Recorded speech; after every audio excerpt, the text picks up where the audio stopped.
Thank you, Mr. Speaker. Today's spring statement will showcase a government going further and faster on the economy. Green-lighting the Lower Thames crossing, investing £2 million for 18,000 affordable homes for working families, 60,000 young people being trained, the next generation of construction workers, and fixing millions of potholes. We're undoing a decade of stagnation, delivering jobs and opportunities for working people and securing Britain's future. Mr. Speaker, tomorrow I'll meet President Macron in Paris to discuss further our efforts to secure a lasting peace in Ukraine. And may I welcome the delegation from Bring Back Kids initiative to the gallery. The abduction of Ukrainian children is grotesque. And the UK will play our full part to bring them home. It's a stark reminder that any peace settlement must see Russia held accountable for their deplorable actions.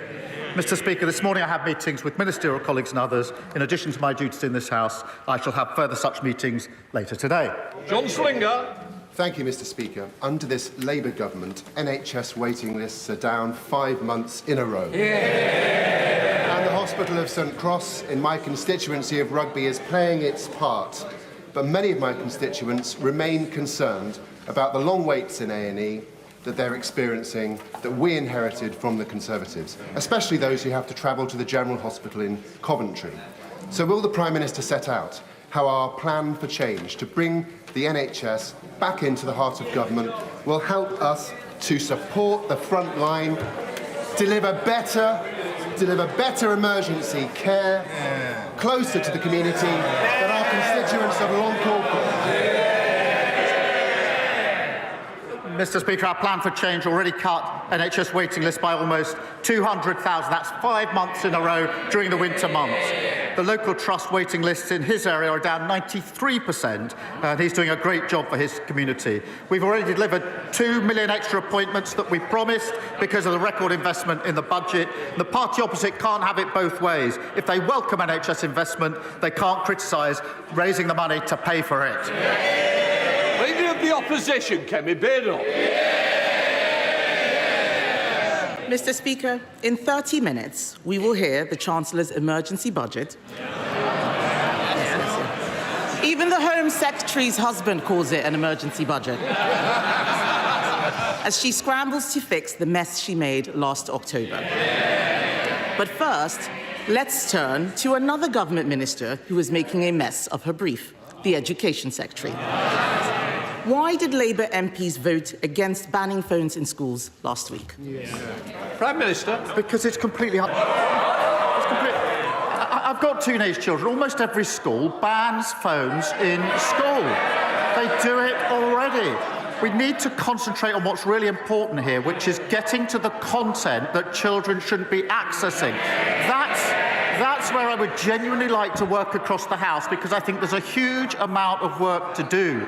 But the battle is not with schools that are already banning phones in school. The battle, and this is an important emerging battle, is to work together to ensure that we can ensure that the content that children are accessing, wherever they are, is suitable for their age. Mr. Speaker, we can look at the content, but if the ban is unnecessary, then why is it that they've started a review? Just last week, his Education Secretary called a ban a bit gimmick, yet teachers and head teachers say the evidence already shows that schools that ban phones get better results. And he's wrong. Not all schools do this. Only 1 in 10 schools are smartphone free. So will he U-turn on this? We need to ensure that all schools do this, but the vast majority do. It is really important that we focus on the battle we have to have with mobile phones, which is the content that children are able to access. And we need to ensure that that is controlled wherever they are. So it's a question of having the right battle on the right issue, not wasting time on something where almost all schools are already banning mobile phones.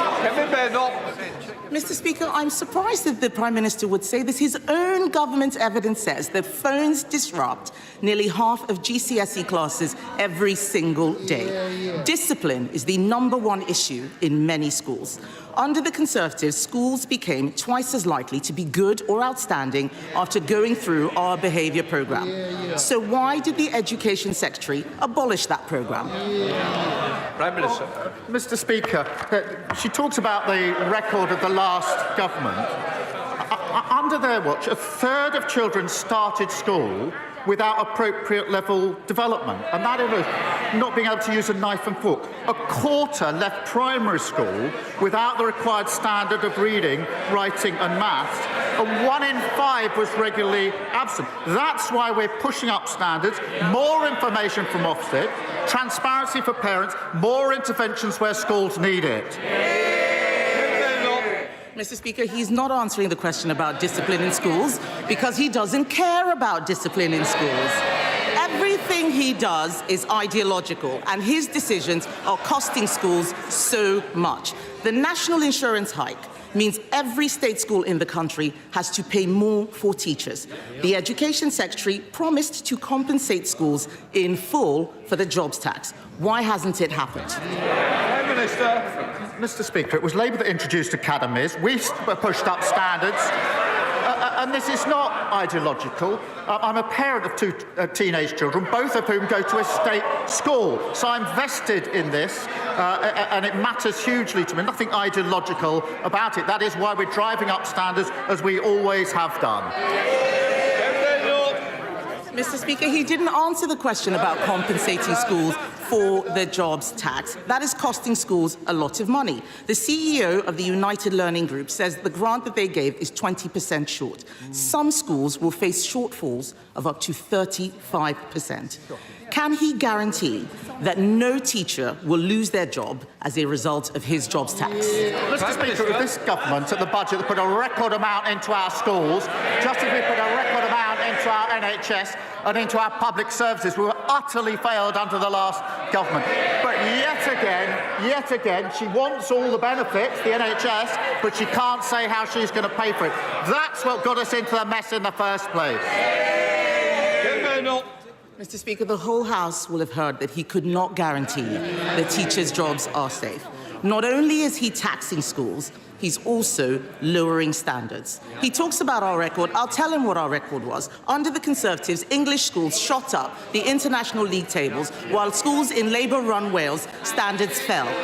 Academy freedoms led to the biggest improvement of standards in a generation, but the Education Secretary is attacking them with her reforms.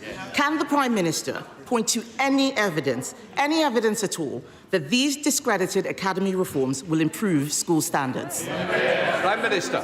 Yes, take the example of schools going into academies. The vast majority of schools are already academies. Therefore, we need to think again about what we do about failing schools that are already academies. We need to go on to the next chapter. And they never take the big decisions, and that's why we ended up their record. Open borders, which she was the cheerleader for, a crashed economy, mortgages through the roof, the NHS on its knees, hollowed out armed forces, and what have we got already under this government? 2 million extra NHS appointments, 750 breakfast clubs, including one in her constituency, record numbers of people being returned who shouldn't be here, and fully funded increase in defence spending. That's the difference a Labour government makes. Thank you, Mr. Speaker. I recently visited Harlow College and saw the work they were doing, training the bricklayers and electricians of the future. Would the Prime Minister agree with me that the work that FE colleges like Harlow College do is vital for the house building that we need for future generations? And what will his government do to support Harlow's next generation? Prime Minister. He's a great champion for his constituents. We are investing £600 million to train up to 60,000 more skilled house builders so we can support the next generation and deliver 1.5 million new homes. We're creating technical excellence colleges and investing in Stansted Airport, creating 5,000 jobs nearby, which will create more opportunities for young people in Harlow. Leader of the Liberal Democrats, Red David. Thank you, Mr. Speaker. The British drama Adolescence has shone a much-needed spotlight on the enormous damage being done by social media to the minds of many of our young people, especially teenage boys. we've argued social media giants should be much more toughly regulated and pay more tax so we can defend our young people from this harm. But we've had disturbing reports that the government is considering scrapping the digital services tax and watering down Britain's online safety legislation to appease President Trump and his co-president, Elon Musk. So will the Prime Minister today categorically rule out both of these things and make it clear that he will guarantee that British laws on tax and social media will be written in this House and not the White House? Well, yes, of course, as he well knows. On the point he makes about online safety, it is important. There are new measures coming in the next few months which are very important under the Act, and we need to see whether we can go further on this issue, because there are concerns as to whether they go far enough. But will the laws be made in this place? Of course they will. Shred David. Well, I'm grateful for the Prime Minister's reply on the social media laws, but he didn't answer the point on the digital services tax, and we will come back to that.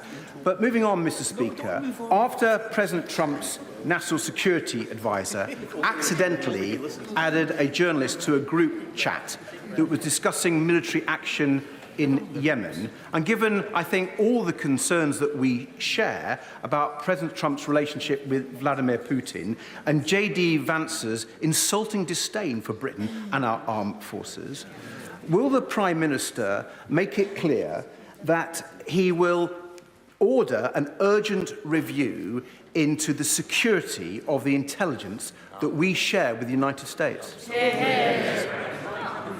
Mr. Speaker, we work with the United States on a daily basis, and I think the honourable gentleman would like to think of himself as sort of reasonable, and when he's not jumping in Windermere, quite serious. But unpicking our relations with the US on defence and security is neither responsible nor serious. So, judges. Thank you, Mr. Speaker. Medina from Lyminge in my constituency is registered blind, and she recently told me how she had been failed by the broken social security system left behind by the Conservatives. She faced great difficulties in getting support from access to work, which is essential across my Ashford constituency, and was not helped to find paid employment. It is so important that disabled people who want to work are supported to do so. What is the Prime Minister's message to Medina and others like her who have been abandoned and shut out of employment for far too long? Every person should have the right to work, and we will always protect the most severely disabled and those with lifelong health conditions. For Medina and the 200,000 others like her who can work and want to work, we need to support them. And that's why we're investing £1 billion in personalised tailoring employment programmes and introducing the right to try work guarantee. The party opposite presided over a failed system that didn't help them and then blamed them. We will never do that. Stephen Flynn. Mr. Speaker, those who know me well know that I don't talk of this often, but for half of my adult life, I was physically disabled. Indeed, when I first walked through the doors of this here chamber, I did so with a crutch in my right arm to support my body weight. I know how it feels.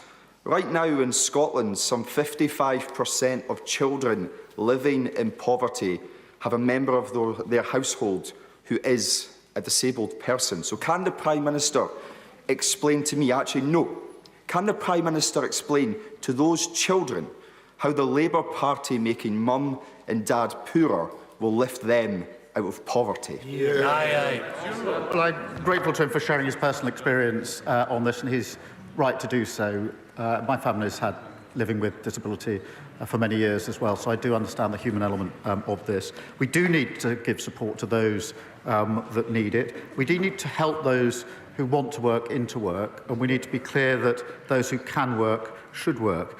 In England, we inherited a failed system that couldn't be defended. But it's also failing in Scotland. 84,000 young Scots, he focuses on young people, that's 15% of young Scots not in employment, education or training. That is terrible. Almost 300,000 Scots economically inactive due to temporary or long-term illness. Now, what we're doing is taking the steps to help people into work, £1 billion of employment support. They have record funding under the government, under the budget. What are they going to do to help the young Scots who have been failed by their government? Andrew Ranger. Thank you, Mr. Speaker. The Wrexham and Flintshire Investment Zone is one of the flagship examples of how when this government talks about kick-starting economic growth, it means it. This £160 million plan will breathe new life into the local economy, create 6,000 good local jobs, meaning that for young people in Wrexham, they will be able to find more opportunities on their doorstep. Will the Prime Minister join with me in welcoming this important development for North Wales and the potential it unlocks? Yeah.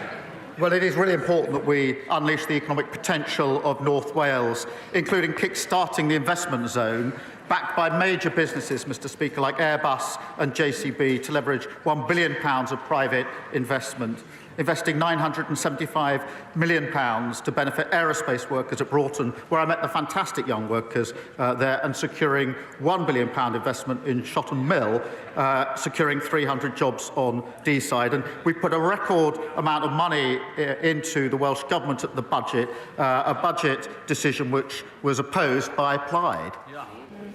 Sir Julian Lewis-Plumb. Question number 3, Mr. Speaker. Prime Minister. The right honourable member asks about shale gas. There are very real economic and environmental consequences to fracking, and communities have clearly said no. Sir Julian. I'm sorry, but that answer had nothing to do with my question, which was to ask why the government are ordering the permanent sealing of Britain's only 2 shale gas wells. The government is perfectly entitled on environmental grounds to not exploit such wells in normal conditions. But does he not recognise that in a desperate situation such as an international conflict where other sources of power were cut off from us, taking a decision now to concrete these things over so that a future government could not use them is an extremely irresponsible and reckless... He knows there are real consequences of fracking, as I've set out. But what we need to do to secure our independence and lower bills and the next generation of jobs is move at speed to renewable energy. And that's why I'm pleased there's record investment coming into renewable energy so that tyrants like Putin can't put his boot on our throat. Now, if the party opposite don't want to support that investment, they should say so. Kim Leadbeater. Thank you, Mr. Speaker. Would the Prime Minister join me in thanking colleagues from across the House and the excellent clerks and staff who have spent the last few months working on the Assisted Dying Bill Committee? And would he agree with me that if the law is to change on assisted dying, it's extremely important that it is implemented as soon as it is safe and practicable to do so? Can I congratulate all colleagues working on this bill and taking part in the debate? It is an important issue on which there are different views across the House and within parties. The bill is a matter for the House, but it is the government's role to ensure every piece of legislation that passes through Parliament is effective and workable. So we will continue to work with my honourable friend as the bill sponsor to do that. In the same way, Mr. Speaker, we would for every private member's bill which passes second reading, and if Parliament chooses to pass this bill, the government will implement it in a way that is safe and practicable. Bradley Thomas. Thank you, Mr. Speaker. Acorns Children's Hospice provides compassionate care to very young cancer patients and their families across Bromsgrove and the villages, yet it faces a staggering £416,000 increase in national insurance contributions as a result of choices made by this government. With no exemption for hospices and no uplift in non-capital funding, this means that the charity will have to draw from charitable donations made by the public, and this will affect frontline services. This is not right. Will the Prime Minister take this opportunity to right this wrong and exempt hospices from this tax? We are investing £100 million for adult and children's hospices to improve facilities, equipment and accommodation, as well as £26 million in funding through the Children's Hospice Grant. But their cries and moaning would have a lot more value if they started their questions with an apology for crashing the economy in the first place. Jacob Collier.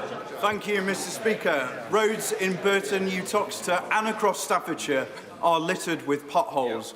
Local people are forking out thousands because of the Conservatives' neglect and incompetence. And that's despite this Labour government giving Tory Staffordshire County Council £39 million to get the job done.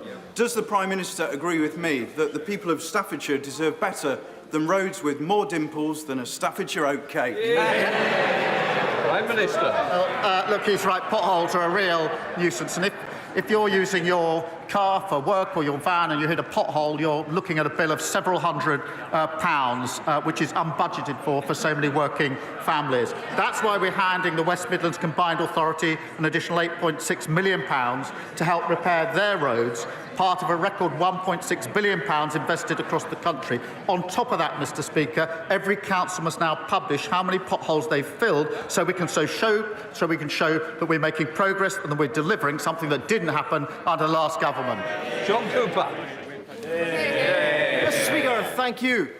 When he was Director of Public Prosecutions, the Right Honourable Gentleman would not, I think, have sat comfortably in the cabinet of Prime Minister Cameron. But incredibly, in Scotland, we have a situation where the head of prosecutions there, the Lord Advocate, does sit in cabinet. This has been thrown into sharp focus lately with a police probe into the finances of the SNP. It's further being thrown into sharp focus because ultimately, although not personally involved, the Lord Advocate does ultimately sit at the head of the investigation into the former First Minister, Nicola Sturgeon. She faced potential criminal charges. This situation has been created by the SNP. They will not fix it. Does it sit with this House to amend this situation?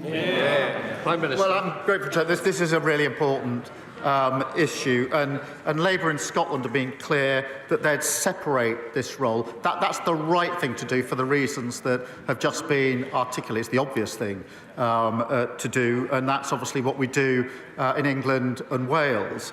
Now, there have been calls for a review on this since 2021, but the SNP has not acted fast on those reviews. They really do need to bring forward proposals now to deal with the problems been sitting there for a very, very long time. Thank you, Mr. Speaker. Can I join the Prime Minister in welcoming the delegation from Bring Back Kids, who are trying to return the tens of thousands of children abducted by Vladimir Putin, an act of pure evil. The Prime Minister will be aware that they've been working with the Yale University Humanitarian Lab, who were tracking thousands of those children inside Russia until recently. I say until recently because they've had their long-term funding removed.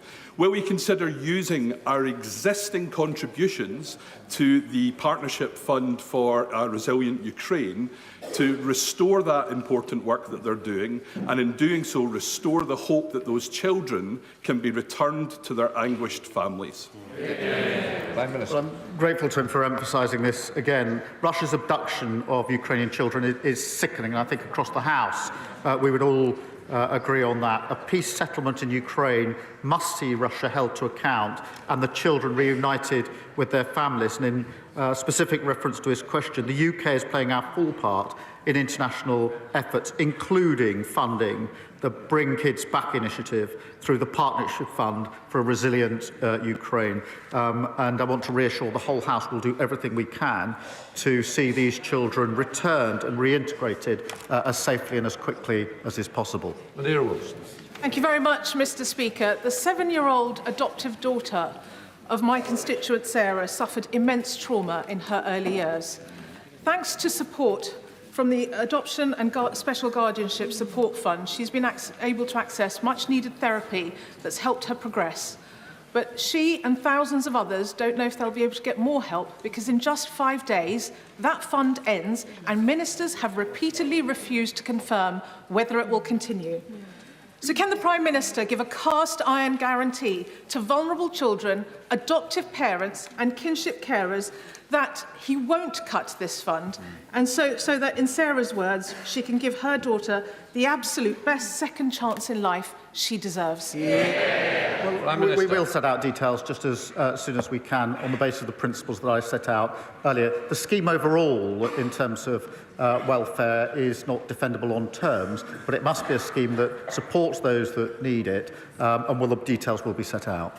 Thank you very much, Mr. Speaker. While our nation was being engulfed last year by racist riots in Slough, Christians, Hindus, Jews, Sikhs, people of faith and no faith openly declared that if anybody tried to attack a mosque in our town, we'd stand in solidarity with our local Muslim community to protect it. However, since then, many have become more fearful with a rise in Islamophobic attacks, including this month at a mosque in Aberdeen. So can my right honourable friend, the Prime Minister, confirm to the country what steps is the government taking to tackle such hate crime and promote community cohesion so that those seeking to divide our British society are not allowed to succeed? Well, I thank him for his question. He does great work to bring our communities together, especially in Slough. Look, any form of racial or religious-based hatred is abhorrent and has no place in society. We have set aside over £50 million to protect faith communities and freedom of worship. That's the right thing to do. It's a shame that we have to do it. And our £15 million Community Recovery Fund has been supporting communities affected by the disorder last summer. Again, the right thing to do, but it's a shame that we have to do it. Sir Roger Gale. Speaker, Mr. Speaker, the problems faced by Heathrow earlier in the week have highlighted again the fact that since the closure of Manston Airport in Kent, South East lacks a major diversion facility.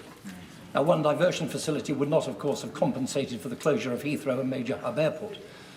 But would the Prime Minister agree that with the reopening of Manston planned for October 2028, there will be a significant contribution to resilience of aviation in the South East? Well, look, he's right to raise the concern about the situation in Heathrow. I think everybody is very concerned by what happened last week. There are clearly questions that need to be answered on a number of fronts in relation to what happened, and an investigation is ongoing. But I'm not going to announce particular parts of our policy and strategy here at this stage. Irene Campbell. Thank you, Mr. Speaker. In my constituency of North Ayrshire and Arran, the SNP ferry fiasco is having a devastating social and economic impact on our Drawson and the Isle of Arran. As well as building a Calmac ferry that doesn't fit into the existing harbour, the Fraser of Allender Institute estimates that the disrupted ferries cost the Isle of Arran £170,000 of lost revenue per day. Does the Prime Minister agree with me that the SNP government needs to find a rapid solution to swiftly address this serious situation? I thank her for fighting SNP incompetence on behalf of her constituents. Yet again, the SNP are failing island communities. Hospital appointments are being missed and livelihoods destroyed. And Scotland has a proud history of shipbuilding and engineering. The SNP should be supporting Scottish workers and focusing on delivering for our communities. Vicky Slade. Thank you, Mr. Speaker. Camphor Magna in my constituency is proposed as a site for a new energy from waste incinerator, which will burn 260,000 tonnes of waste a year, more than the whole of Dorset's use.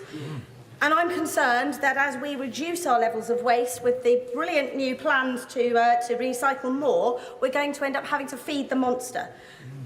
The area already has 95% of the capacity. So does the Prime Minister agree with me that we shouldn't allow new plants where we already have sufficient capacity, or where carbon capture is not going to be included? I hope she'll forgive me. The details of the particular incinerator she speaks of, I don't know the details. I'm not across that. But I will make sure that she gets an answer to her question in written form as soon as possible. Chris MacDonald. Thank you, Mr. Speaker. Can I commend my right honourable friend for his leadership on Ukraine, showing that the UK is once again at the forefront of protecting democratic freedoms? Does he agree with me that as our defence spending increases, we need to support our supply chain companies to increase their capability, creating good jobs and apprenticeships in places like Stockton North and across the country? And will he meet with me and our Teesside Defence and Innovation Cluster that I've established, which is helping to create that new defence capability for the UK? Prime Minister. Well, Mr. Speaker, this is a once-in-a-generation moment for security of our country and our continent. We've set out that fully funded increase in defence spending to 2.5% in 2027, the biggest sustained boost since the Cold War. But that must benefit British jobs and British businesses. And that's why I'll make sure that he gets the meeting that he wants with the relevant minister. Jerome Mayo. In October last year, the Chancellor delivered a massive tax, borrow and spend budget. Now her plans have collapsed around her ears with an emergency budget to cut that spending.